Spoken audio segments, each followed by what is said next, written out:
दोस्तों, एक 16 साल की खूबसूरत लड़की रात के अंधेरों में कहीं जा रही थी। तभी दो व्यक्तियों का नजर उस लड़की के ऊपर पड़ता है। ये दोनों व्यक्ति जब उस लड़की को देखते हैं, उसकी अंदर की शैतान जग उठती है, उनकी नीयत खराब हो जाती है। उसके कपड़े को उतारकर उसके साथ बलात्कार करने लगते हैं, उसके साथ सेक्स करने लगते हैं। और ये सेक्स तब तक करते हैं जब तक कि इसका दिल नहीं भर जाता है। और जब इन दोनों का दिल भर जाता है, अपने और दोस्तों को कॉल करके वहां बुलाते हैं।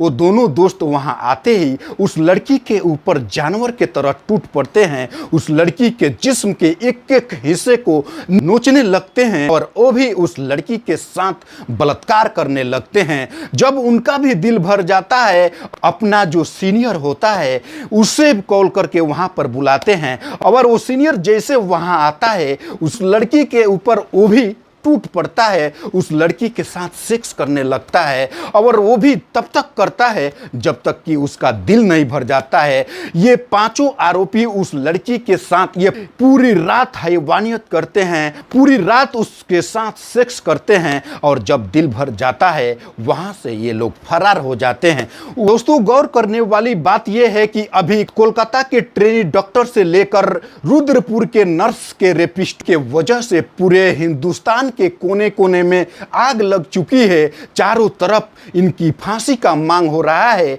इतने में एक और मामले सामने आ जाता है, जो मामला देहरादून का होता है। ये भी घटना इन घटनाओं से दोस्तों बढ़कर ही है, क्योंकि एक मासूम सी लड़की के साथ पांच दरिंदे जानवर की तरह उसके जिस्म को नोचते हैं। गौर करने की बात यह है कि इस ISBT बस स्टैंड में पूरा 32 CCTV कैमराज लगे हैं और नाइट शिफ्ट में पूरे 6 गार्ड तैनात किए हुए हैं। बावजूद इसके ये लोग इस लड़की के साथ ऐसी हैवानियत कर चुके हैं और किसी को कानो कान खबर नहीं होती है। तो दोस्तों, आइए जानते हैं इस पूरी घटना को। इससे पहले एक छोटी सी रिक्वेस्ट की वीडियो को लाइक कर चैनल को सब्सक्राइब कर दीजिए, ताकि मेरा भी हौसला बुलंद होते रहे और मैं इसी तरह का अपडेट आप लोगों के बीच लाता रहूं।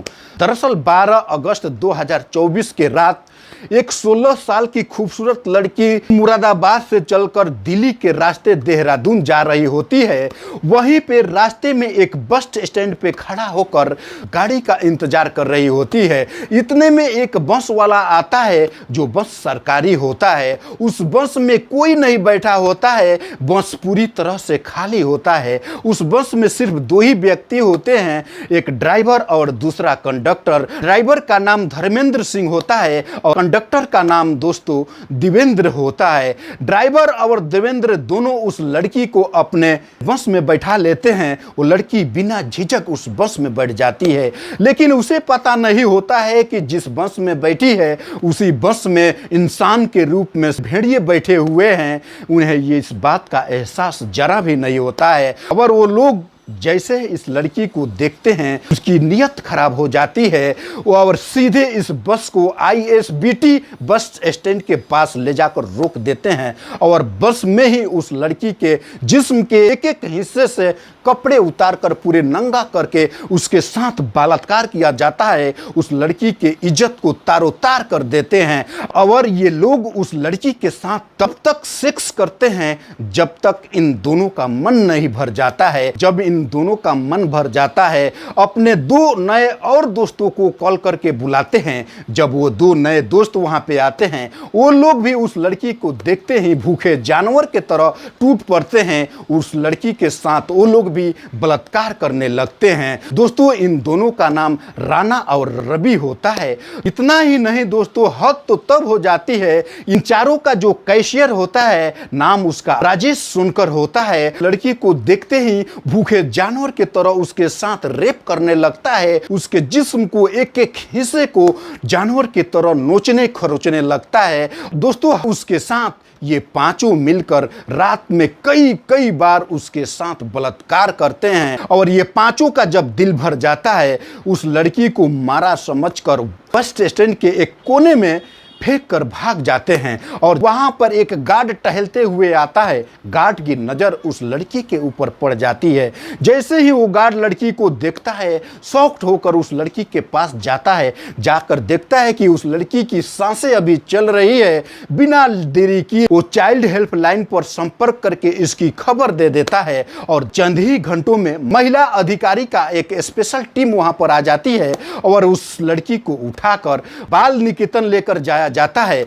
और जब उस बाल निकेतन में उस लड़की के साथ काउंसलिंग होती है, उस काउंसलिंग के दौरान यह पाया जाता है कि लड़की अपनी मानसिक संतुलन खो चुकी है।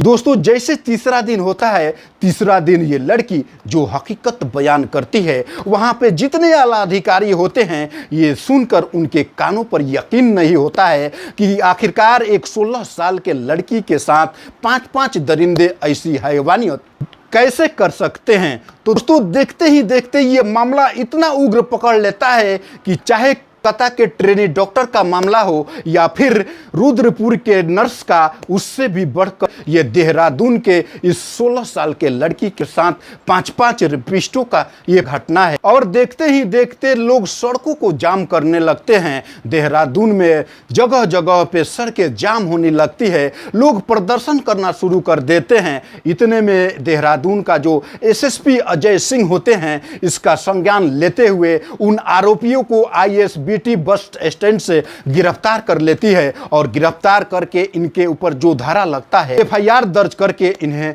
गिरफ्तार करके सलाखों के पीछे डाल दी है। तो दोस्तों, कोलकाता से लेकर रुद्रपुर की जो घटना है, अभी इस घटना के वजह से पूरे हिंदुस्तान के कोने कोने में आग लगा हुआ है। सभी लोग यही मांग कर रहे हैं कि उन आरोपियों को तुरंत गिरफ्तार करके फांसी पे लटका दिया जाए। और देखते ही देखते ये दूसरा घटना घट जाता है जो देहरादून का होता है। देहरादून के इस आरोपियों का हौसला सिर्फ इसलिए बढ़ जाती है कि इन आरोपियों को गिरफ्तार करके फांसी तक पहुंचाने में बहुत देरी हो जाती है।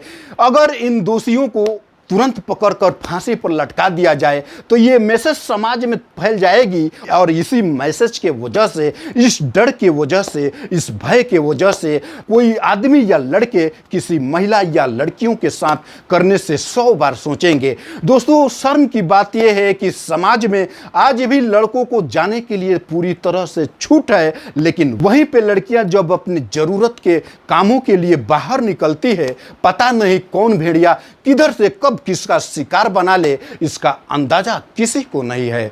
तो दोस्तों, ऐसे समाज को चेंज करने की जरूरत है, ऐसे समाज को बदलने की जरूरत है और इसके लिए सबसे पहला कदम यही होना चाहिए, कलकत्ता से लेकर रुद्रपुर और रुद्रपुर से लेकर इस देहरादून के सभी आरोपियों को तुरंत गिरफ्तार करके फांसी पे लटका देना चाहिए। तो दोस्तों, इस घटना पे आप लोगों का क्या कहना है, अपना राय कमेंट्स बॉक्स में जरूर दीजिएगा। और दोस्तों, इस घटना को सुनाने का मेरा मकसद किसी को दिल को दुखाना नहीं, बल्कि जागरूक करना था, जिसे खुद सुरक्षित रहे और अपनों को भी सुरक्षित रखें।